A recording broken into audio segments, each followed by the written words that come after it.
Lo que los científicos descubrieron en la daga de Tutankamón desafía todo lo que creíamos saber sobre el pasado y podría cambiar para siempre nuestra visión del mundo antiguo. Imagina por un momento que estás en el Valle de los Reyes, en Egipto. Es una mañana de noviembre del año 1922. El aire está cargado de polvo y expectación. Un arqueólogo británico llamado Howard Carter lleva años excavando en ese valle árido, buscando algo que todos creen imposible. Sus colegas piensan que está perdiendo el tiempo. El valle ha sido explorado durante siglos. No queda nada por encontrar. Pero Carter no se rinde. Y entonces, cuando casi nadie lo esperaba, uno de sus trabajadores tropieza con algo bajo la arena. Es una escalera tallada directamente en la roca. Cuando Carter desciende y abre el primer sello de la puerta, levanta una lámpara temblorosa hacia la oscuridad. Y lo que ve le deja sin palabras. Oro por todas partes, estatuas gigantescas, carros de guerra, muebles incrustados de piedras preciosas.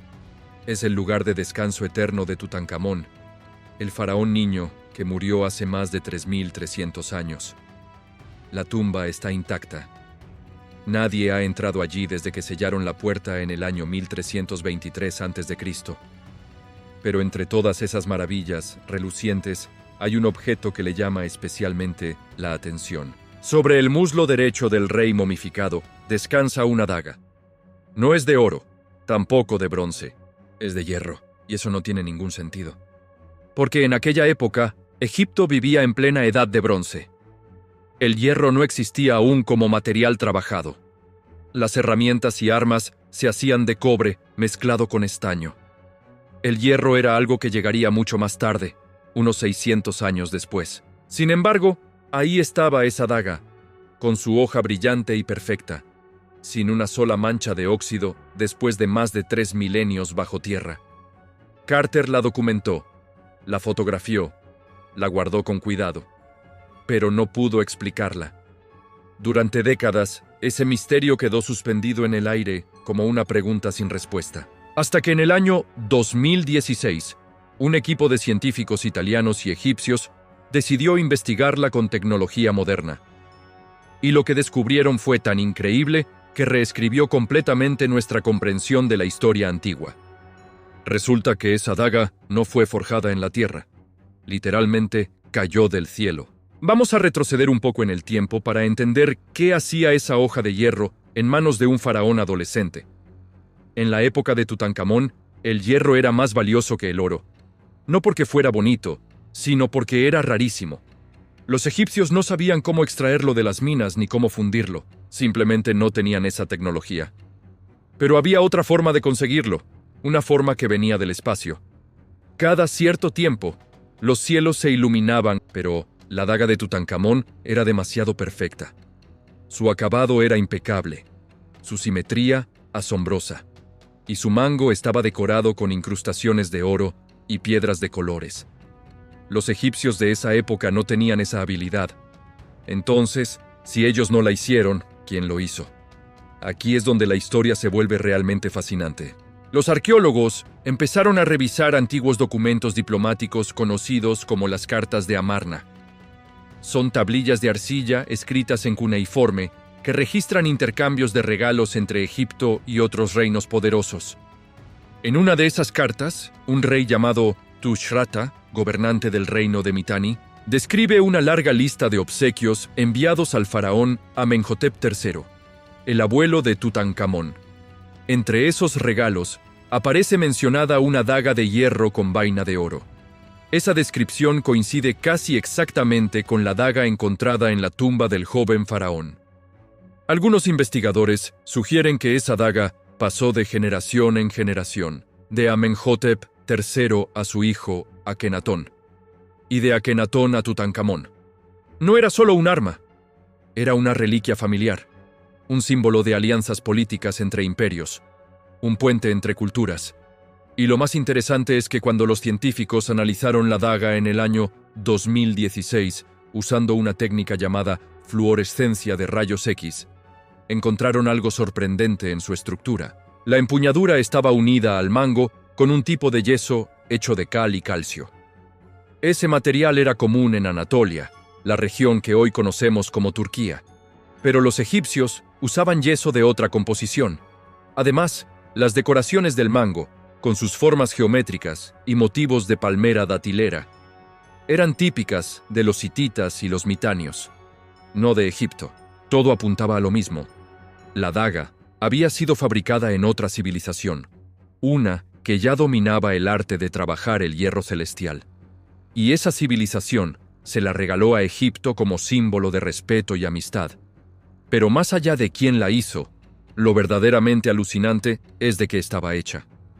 Cuando el equipo liderado por la física Daniela Comelli, del Politécnico de Milán, colocó su equipo portátil de análisis sobre la hoja de la daga, los resultados fueron inmediatos. La daga contenía más del 10% de níquel. Esa proporción solo se encuentra en meteoritos. El hierro terrestre apenas supera el 4%. También encontraron trazas de cobalto, otra firma inconfundible del origen extraterrestre del metal. Pero había algo más. La daga había sido forjada a temperaturas inferiores a 950 grados. Eso es lo justo para moldear el metal sin fundirlo. Ese proceso preserva patrones microscópicos únicos de los meteoritos. Cristales que solo se forman en el espacio, en el núcleo fundido de asteroides que tardaron millones de años en enfriarse. Lo que esto significa es sencillamente extraordinario. Alguien, hace más de 3000 años, encontró un fragmento de roca espacial caído del cielo. Lo identificó como algo especial. Lo calentó lo justo. Lo martilló con precisión milimétrica. Y creó una obra maestra que desafió el paso del tiempo. Esa daga no se oxidó. No se deterioró. Sobrevivió intacta durante más de 3300 años. Como si los dioses mismos la hubieran protegido. Y quizá, en cierto modo, así fue. Para los antiguos egipcios, la muerte no era el final. Era solo el inicio de otro viaje. Creían firmemente en la vida después de la muerte. No como algo abstracto o filosófico, sino como una realidad tan concreta como el amanecer. Toda su civilización giraba alrededor de esa certeza. Las pirámides, las tumbas, los rituales funerarios. Todo estaba diseñado para preparar al difunto para ese tránsito. Y esa creencia, aunque hoy nos parezca lejana, sigue latente de alguna forma en nuestro interior, en cómo recordamos a los que se fueron, en cómo honramos su memoria, en cómo buscamos sentido más allá de lo visible. Cuando enterraron a Tutankamón, lo hicieron con todo lo que pudiera necesitar en el más allá. Comida, muebles, joyas, armas y esa daga, colocada justo sobre su muslo derecho, al alcance de su mano. No era decoración. Era protección. Los sacerdotes creían que el joven rey viajaría cada noche junto al dios Ra a través del inframundo. Allí se enfrentaría a Apophis, la serpiente del caos que intentaba devorar la luz antes del amanecer. La daga era su defensa, su arma contra las fuerzas oscuras, un fragmento de cielo forjado en metal, un pedazo de eternidad que le permitiría cumplir su destino divino. Y hay más simbolismo oculto en su diseño. La vaina de oro lleva grabado un motivo de hojas de palmera datilera. Para los hititas, ese símbolo representaba purificación. Se usaba en rituales para limpiar el espíritu y ahuyentar a los demonios. Ese concepto encajaba perfectamente con la teología egipcia, donde el corazón del difunto era pesado contra la pluma de la verdad. Quizá esa daga no era solo un arma física. Tal vez también era una herramienta espiritual, un objeto que limpiaba y protegía al mismo tiempo, una llave celestial para abrir las puertas del más allá. Pero cuando Howard Carter abrió esa tumba en 1922, el mundo no estaba preparado para entender eso. Lo que vino después fue un torbellino de miedo y leyenda.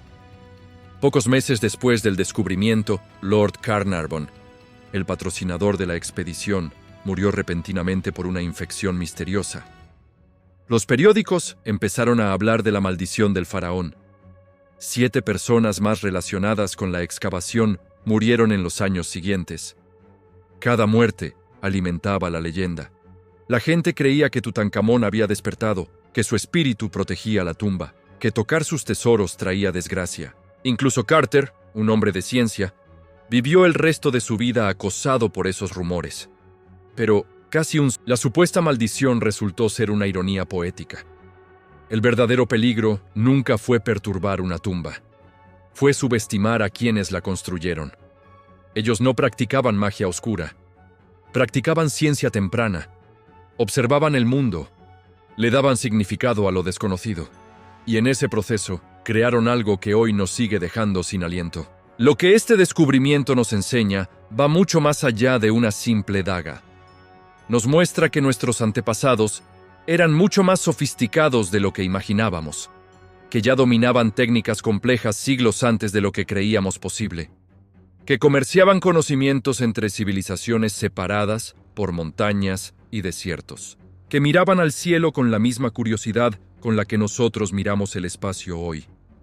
Y nos recuerda algo fundamental, que los errores del pasado, las suposiciones equivocadas, las historias mal contadas, nos dan el poder de corregir el rumbo, de mirar con ojos nuevos, de valorar lo que realmente importa. Porque al final, esa daga no habla solo de muerte, habla de conexión entre la Tierra y el cosmos, entre culturas distantes, entre pasado y presente. Nos muestra que, desde siempre, la humanidad ha buscado algo más grande, algo que trascienda, y encontró en las estrellas no solo metal, sino inspiración. Hace más de 3000 años, un meteoro cruzó el cielo nocturno sobre el desierto egipcio. Cayó en llamas. Se enfrió en la arena. Alguien lo encontró. Lo reconoció como algo sagrado. Lo trabajó con paciencia infinita. Y creó una obra maestra que hoy, después de 33 siglos, sigue brillando. Esa daga es un puente, un recordatorio, una lección grabada en hierro celestial. Nos dice que somos parte de algo mucho más grande, que nuestras preguntas son antiguas y que el universo siempre ha estado ahí, esperando a que levantemos la vista. Y cuando pensamos que ya lo habíamos descubierto todo sobre esa daga, resulta que la historia apenas estaba comenzando. Porque hay algo que todavía no hemos mencionado, algo que convierte este hallazgo en algo absolutamente único. La daga de Tutankamón no es el único objeto de hierro meteorítico encontrado en Egipto. De hecho, se han descubierto varios amuletos y pequeñas piezas decorativas del mismo material. Pero ninguna tiene la calidad de fabricación de esta arma.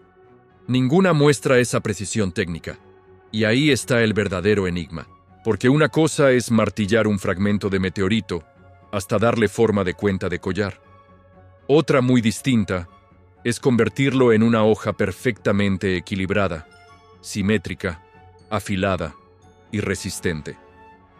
Los herreros que trabajaron ese metal tenían que conocer sus propiedades a la perfección. Tenían que saber exactamente... Y aquí viene lo realmente fascinante. Durante mucho tiempo, los historiadores pensaron que la edad del hierro comenzó alrededor del año 1200 a.C., que fue en ese momento cuando la humanidad aprendió a extraer hierro de las minas y a forjarlo en herramientas útiles. Pero la daga de Tutankamón es anterior a esa fecha. Su propietario murió en el año 1323 a.C., más de un siglo antes de lo que considerábamos el inicio de la nueva era tecnológica. Eso significa que alguien ya estaba trabajando el hierro mucho antes de lo que creíamos, experimentando, perfeccionando técnicas, preparando el camino para lo que vendría después. Y no solo eso, el hecho de que esa daga fuera un regalo diplomático nos revela otra cosa, que existían redes comerciales increíblemente sofisticadas, que las caravanas cruzaban desiertos inmensos llevando no solo mercancías, sino ideas, que los reyes intercambiaban conocimiento tanto como oro, que había una especie de globalización temprana, un mundo antiguo mucho más conectado de lo que ningún libro de historia nos había contado. Piensa en esto por un momento. En el año 1323 a.C., mientras Tutankamón era enterrado con su daga celestial, en otras partes del mundo estaban sucediendo cosas igual de increíbles. En China, la dinastía Shang estaba perfeccionando el arte de trabajar el bronce. En Grecia, la civilización micénica construía fortalezas monumentales. En Sudamérica, culturas precolombinas comenzaban a desarrollar sistemas agrícolas complejos. Todas esas civilizaciones estaban separadas por océanos y continentes, pero todas compartían algo: la misma curiosidad, el mismo impulso de mirar hacia arriba, de preguntarse qué había más allá, de intentar dominar lo desconocido, y cuando un meteoro caía del cielo, no importaba dónde estuvieras. Ese evento te cambiaba. Te hacía replantearte tu lugar en el universo. Te obligaba a aceptar que había fuerzas mucho más grandes que cualquier faraón o rey. Fuerzas cósmicas, eternas, incomprensibles. Y esa humildad, mezclada con esa ambición de comprender, es lo que nos hizo humanos, lo que nos separó del resto de especies. La capacidad de maravillarnos, de hacernos preguntas, de buscar respuestas incluso cuando parecían imposibles. Ahora bien, hay otra capa en esta historia que resulta profundamente conmovedora. Tutankamón tenía apenas 18 o 19 años cuando murió. Era prácticamente un adolescente, un chico que nunca eligió ser faraón, que heredó un trono inestable después de que su padre, Akenatón, revolucionara toda la religión egipcia. Akenatón había intentado imponer el culto a un solo dios, Atón, el disco solar. Cerró templos, enfureció a los sacerdotes, y cuando murió, los sacerdotes lo prepararon para la eternidad con todos los honores. Le dieron amuletos protectores, ungüentos sagrados, vendas impregnadas en resinas, y esa daga, ese fragmento del cielo que debía acompañarlo en su viaje final.